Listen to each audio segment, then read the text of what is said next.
I was 16 when I packed my bags and walked out of my parents' house with nothing but a backpack and a few dollars in my pocket. I still remember my mom standing by the door, arms crossed, telling me I'd be back within a week, because I didn't know how hard life really was. My dad didn't even look up from his phone. I told them I'd never ask them for a single cent again. And I meant it. I kept that promise for the next 10 years. But now, suddenly, they want my money. And the worst part, they think they're entitled to it because they raised me. So tell me, would I be wrong for cutting them off completely after everything I've been through? When I left home, I didn't have some dramatic fight or explosive argument. It was more like years of quiet resentment that finally overflowed. My parents were never outright abusive, but they were cold, controlling, and dismissive. My dad believed that love was weakness, and my mom followed whatever he said. Every time I achieved something, good grades, sports trophies, part-time jobs, they acted like it was nothing. I remember one time I showed them my report card. I had straight A's. My mom said, "Well, that's what you're supposed to do." No smile, no hug, just emptiness. That kind of thing builds up. You start to feel invisible. By the time I was 16, I was already working part-time at a grocery store. I'd save every dollar, because I knew I'd need it one day. And that day came when my dad told me I'd have to start paying rent if I wanted to. Stay under his roof. I was a junior in high school. I barely made enough to buy gas for my old car. I remember asking, "Can I at least wait until I graduate?" He said, "Life doesn't wait for anyone." So, that night I packed up and left. The first few months were brutal. I couch surfed between friends' places, slept in my car a few times, and sometimes skipped meals just to make rent for the tiny room I eventually found. But the thing about hitting rock bottom is, it gives you something solid to stand on. I worked 2 jobs, morning shifts at a diner and evening stock shifts at a warehouse. I barely slept, barely ate, but I was free.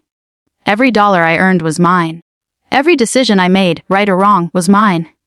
After high school, everyone expected me to go to college, but I couldn't afford it. Scholarships were limited, and I didn't want to go into debt. So while my old classmates went off to live in dorms and party, I stayed behind working 60-hour weeks. I took online courses in the evenings, business, marketing, and later web design. Slowly, I started freelancing online. I'd take small projects, build websites, edit videos, whatever I could do to earn extra. It was exhausting, but I started to build something real. At 21, I had saved enough to move into my own small apartment.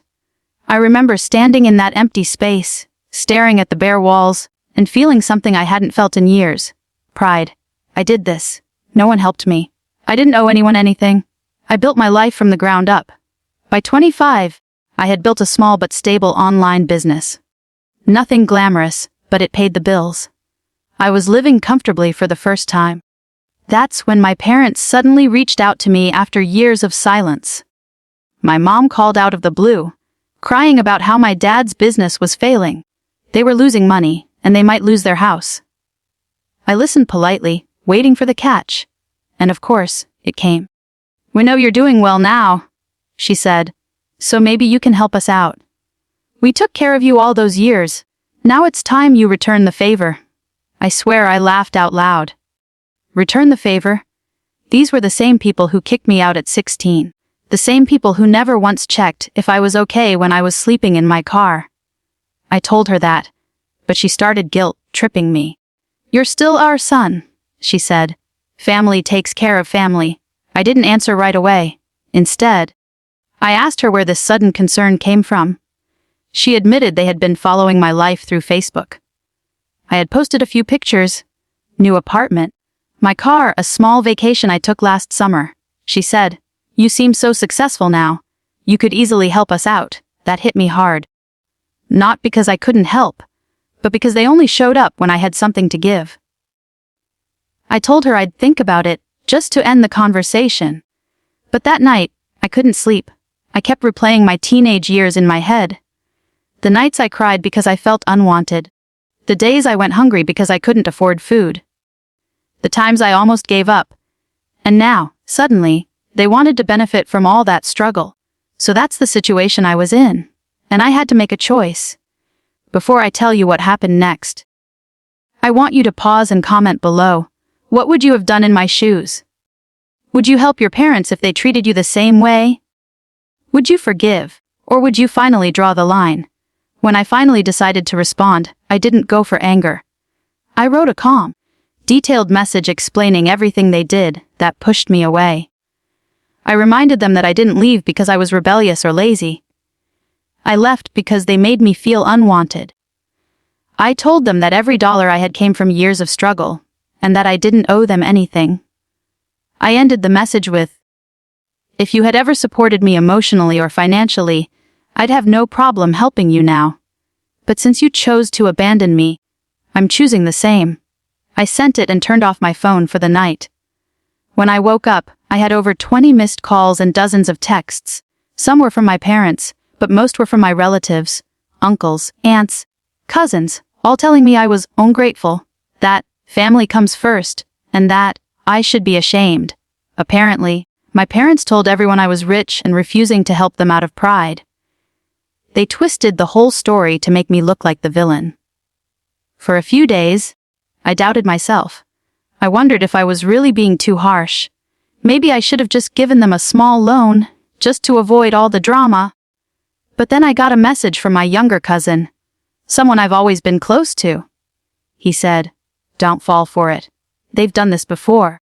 They borrowed money from our uncle last year and never paid him back. They're using you." That message was my confirmation. I didn't respond to anyone after that. I focused on my work, ignored the noise, and kept moving forward. But the guilt didn't fully go away. It's weird how even when your parents treat you terribly, part of you still wants their approval. That little kid inside still wants to hear, "We're proud of you." A few months later, I got a call from my dad. For the first time in my life, he sounded humble. He said, "Son, I just want to talk." I agreed to meet him at a coffee shop. When I got there, he looked older, weaker. Time had taken its toll. We sat down, and he said, "Your mother and I were wrong. We should have been there for you. We didn't realize how much we hurt you." For a moment, I thought maybe he meant it, but then he said, "Still, you could help us now. You're doing well, and we just need a little to get back on our feet." And there it was, the same manipulation, just dressed in regret. I told him, "You had a chance to fix this years ago. I begged for your support when I was just a kid. You taught me to survive on my own, so that's what I'm doing." I stood up, left a 10 bill on the table for his coffee, and walked out. He didn't follow me. That was the last time I saw him. It's been 2 years since that day. I still haven't spoken to my parents. Sometimes I think about calling my mom, just to check if she's okay, but then I remember the silence of those years when I needed her the most. I've made peace with it, mostly. I've learned that family isn't always blood. It's the people who show up for you when you have nothing to give. A few months ago, I bought my first house. Standing there holding the keys, I felt something powerful. Not revenge, not pride, just peace. I had done everything they said I couldn't. I made it without them. And deep down, I hope they saw that. Not because I want them to feel bad, but because I want them to understand what they lost. Sometimes people say, "You only get one family, so forgive them." But forgiveness doesn't mean allowing someone to hurt you again. I forgave them in my heart, but I also chose to protect my peace.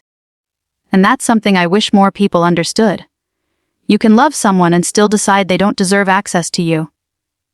Looking back, I realized that leaving home at 16 was the hardest but best decision I ever made. It forced me to grow up fast, to work hard, to believe in myself. It taught me that independence isn't about money, it's about self-respect. And that's something I'll never let anyone take from me again. So, was I wrong for not helping my parents when they needed me? Maybe to some people, yes. But to me, I was just following the lesson they taught me. Take care of yourself because no one else will. If you made it this far, thank you for listening to my story. I'd love to hear what you think. Would you have helped them? Or walked away like I did? Like this video if you were on my side. Subscribe for more real life stories like this. And share your thoughts in the comments below. I'll see you all in the next story.